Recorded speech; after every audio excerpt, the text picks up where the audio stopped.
अब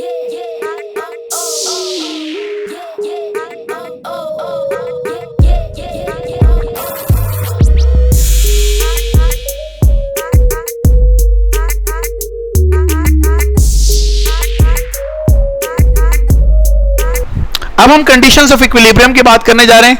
तो सबसे पहले हमारे पास है जिसे हम कह रहे हैं first condition of equilibrium.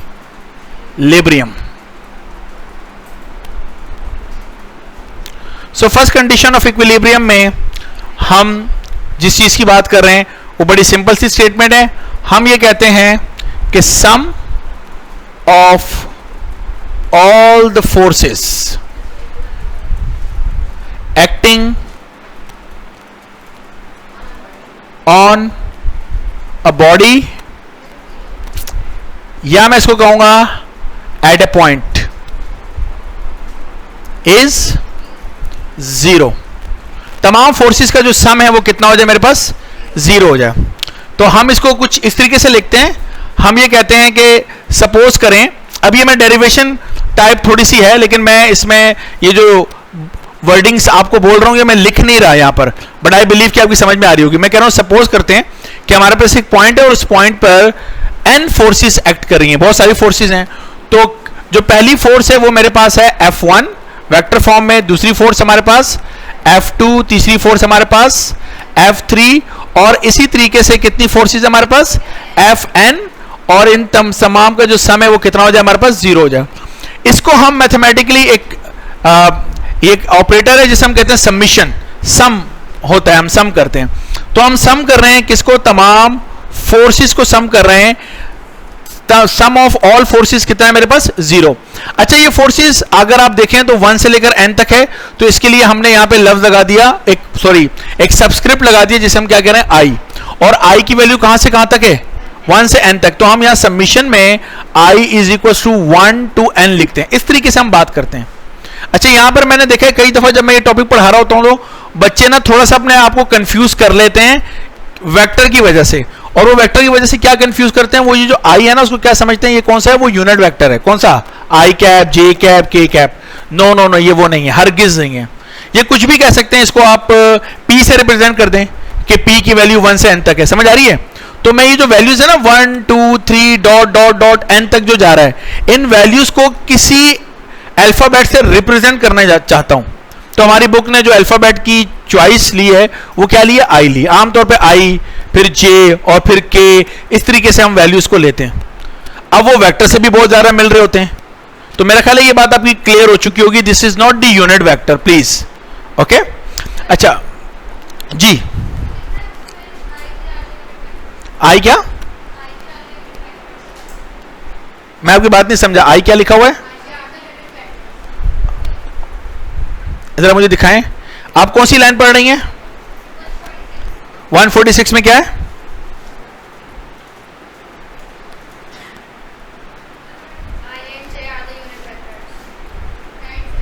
I J are the unit vector.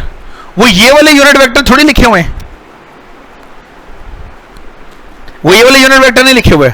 मैं भी आपको बता देता हूं, रिलैक्स, यही कहानी मैंने करनी है और ये कहानी आप जरा देखते जाएं। ओके, ये देखो, इसको मैं क्या ऐसे कर सकता हूं, 2D के अंदर हम लोग बात करने जा रहे हैं, एक्स और वाई प्लेन के अंदर।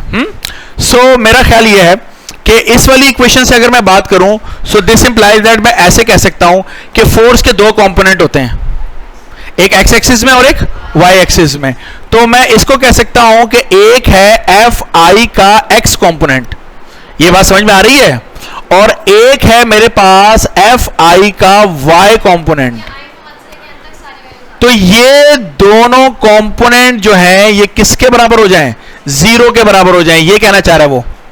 अच्छा, उसके बाद आगे बात करते हैं, ये जो F1 है मेरे पास, क्या मैं F1 को ऐसे लिख सकता हूं, F1x और आई कैप, ये आई कैप लिखा है मैंने। वेक्टर की जरा थोड़ी सी थ्योरी याद होनी चाहिए, हाँ ना।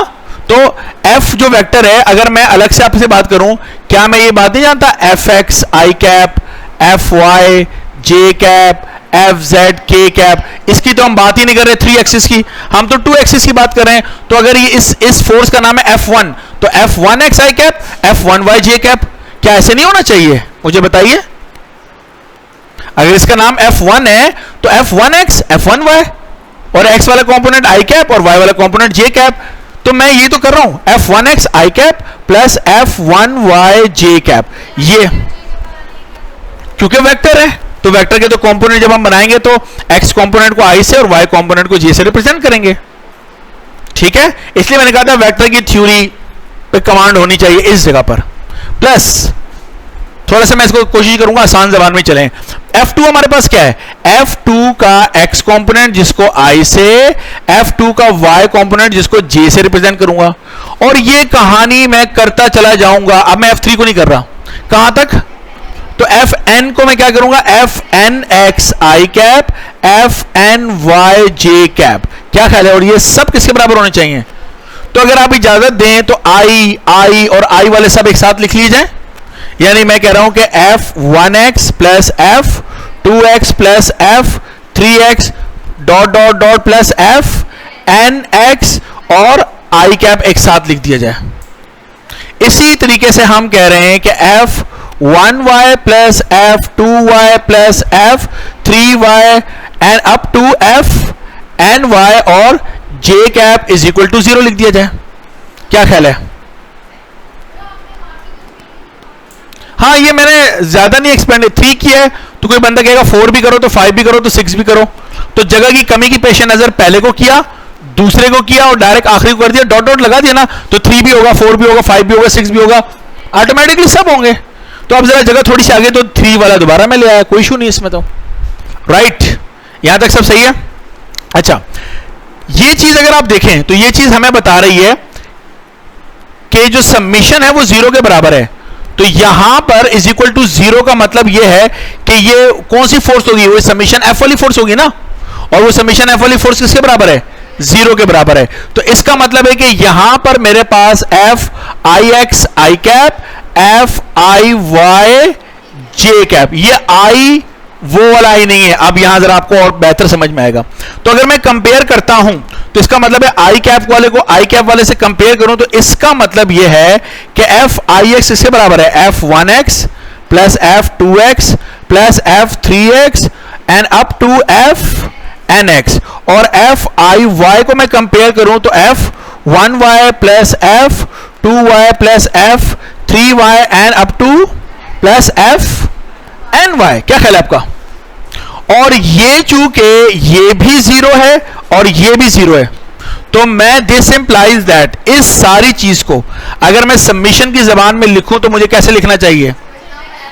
अच्छा, समीशन हमारे पास समीशन f आई एक्स कितना है हमारे पास?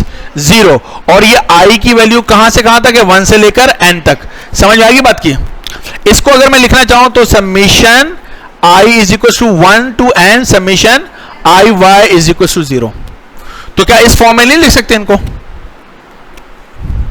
ये सारा वेक्टर है जो कि हमने ऑलरेडी पहले से पढ़ रखा है, इसके बारे में किसी को कोई इतराज मेरा ख्याल है होना नहीं चाहिए।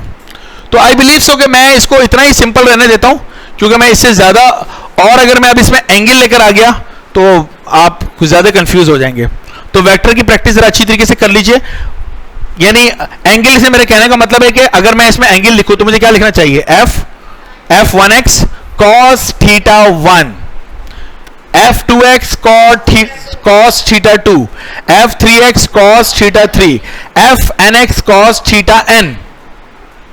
तो इसमें और इसमें क्या आ जाएंगे? sin theta. ओके, लेकिन एट दी एंड कहने का मतलब यह है कि जो असल बात है वो ये है, this is the first condition of equilibrium, कि sum of all forces acting on a body या acting at a point must be 0, right? Achieve क्या करते हैं हम लोग इस चीज से, फर्स्ट कंडीशन ऑफ इक्विलिब्रियम से? इसे हम कहते हैं ट्रांसलेशनल इक्विलिब्रियम में होती है body. First condition of equilibrium से जो बात आती है वो कौन से आता है? ट्रांसलेशनल इक्विलिब्रियम आता है हमारे पास। क्या ये मेरी बात समझ में आती है? ट्रांसलेशनल मोशन हमने इस चैप्टर के शुरू में पढ़ा था। तो ट्रांसलेशनल इक्विलिब्रियम का मतलब यह है कि वाई एक्सिस में भी मेरी बॉडी मूव नहीं करेगी किसी सूरत में, sorry this is x axis, x axis में भी किसी सूरत में मेरी बॉडी मूव नहीं करेगी और वाई एक्सिस में भी किसी सूरत में मेरी बॉडी मूव नहीं करेगी। तो मेरी बॉडी ना तो पॉजिटिव एक्स एक्सिस में जा सकती है, ना नेगेटिव एक्स एक्सिस में जा सकती है, ना पॉजिटिव वाई एक्सिस में जा सकती है, ना नेगेटिव वाई एक्सिस में। तो रेस्ट में ना, तो दिस इज ट्रांसलेशनल इक्विलिब्रियम। मिसाल के तौर पे अगर ये मेरे पास जो बुक है, ये बुक जो है ये अगर फर्स्ट कंडीशन ऑफ इक्विलिब्रियम को फॉलो कर रहा है तो ना ये इधर जा सकती है बुक, ना इधर जा सकती है, ना अप हो सकती है, ना डाउन हो सकती है। तो लीनियर एक्सेलरेशन खत्म हो गया। What do you think? लेकिन अपनी जगह पे मौजूद रहते रहते घूम तो सकती है। यस, इसीलिए अब हमें चाहिए एक ऐसी कंडीशन इक्विलिब्रियम की जो उसको घूमने से भी रोक दे। This is the second condition of equilibrium.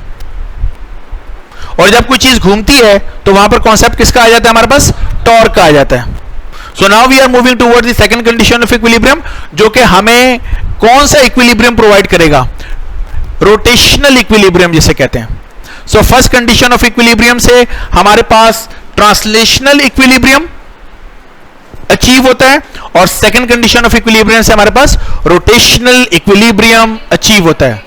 Body rotate भी नहीं करेगी, neither clockwise not anti clockwise. क्या ये बात समझ में आ गई? So now I am moving towards the second condition of equilibrium. इसको मिटा दूं?